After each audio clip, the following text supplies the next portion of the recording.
Fanfiction is something that has a pretty bad rep in the pop culture community. Now, that's 100% understandable. There can be some really trashy fanfiction out there, something I'm not necessarily a stranger to.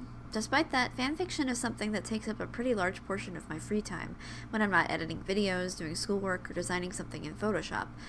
This has been a true statement since I was in elementary school. Fanfiction, despite what many people believe it to be, can actually be well written and interesting, and as strange as it sounds, some can even exist without a romantic subplot. With that being said, fanfiction, or rather the authors behind fanfiction, deserve to be celebrated. There are people who write fanfiction that span over 40 chapters. There are some fanfiction authors who create their own world for the sake of headcanon. They do well in true world building and backstory. Fanfiction authors sometimes work just as hard as formally published authors, and the crazy part? They don't do this for money. They do it simply out of a passion for the thing that they are writing about. In the spirit of showing my appreciation for fanfiction, I want to start highlighting ones that I read, the ones that I get legitimately excited about when they update. Today I'm going to be talking about Yesterday Upon the Stair, a Boku no Hero / My Hero Academia fanfiction written by Archive of Our Own author Pit Viper of Doom. This fanfiction, at the time of recording this, spans 47 chapters. The story follows an alternate universe version of Midoriya Izuku who did have an original quirk before meeting All Might, the quirk being the ability to see and interact with ghosts. Story-wise, it's an intelligent reworking of the events of the manga to account for Izuku having both his original quirk and One for All.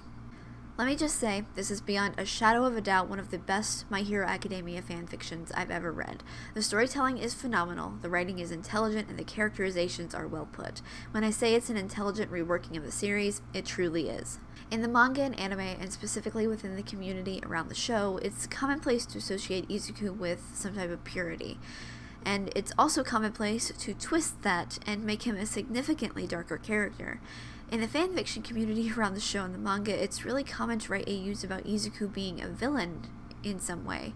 However, one of the many flaws that these stories have in common is that many times him being evil in some way isn't really justified beyond some inexplicable reason.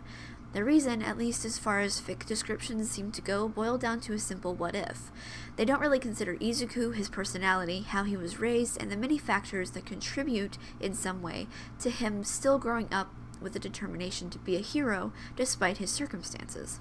However, this fanfiction is different. In the story, Izuku is a significantly darker character than what he is in the manga. He's sarcastic, has a darker sense of humor, and in some cases can seem more cold than his canon counterpart. This, of course, is a result of him being able to see ghosts. As you can imagine, being able to see those kinds of things might make someone jaded and cynical about death and the world around them, and this is exactly who this version of Izuku is, and it makes sense. Him being, in a way, more maniacal than manga Izuku is a logical result of the changes the author has made to the character. Along with that, the author makes some logical changes to the story and even adds their own subplots that relate directly to this ability.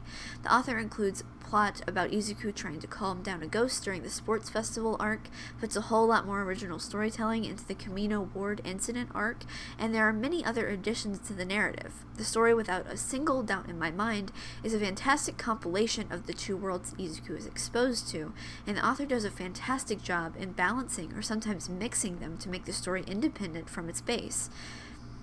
That's another thing that makes the story so good. It's independent. Sure, I have a further appreciation for it because I'm an avid fan of the original, but I feel like someone with hardly any prior knowledge of the show or the manga could enjoy it equally as much. The way the story is told, how the world is built, and who the characters are, lend the ability to read it separately from the very thing that inspired it. If someone can appreciate it without any further experience with the canon, it is a truly good fanfiction in terms of storytelling, at the very least. This fanfiction apparently is widely well received by the fanfiction community, and it even has its own fanbase and fanfiction. It has its own TV tropes page and a tag on Tumblr, and you know you've won when you receive a link to a BuzzFeed Unsolved AU inspired by your own story. Honestly, I didn't even know that about it until the author started linking fan art with the chapters.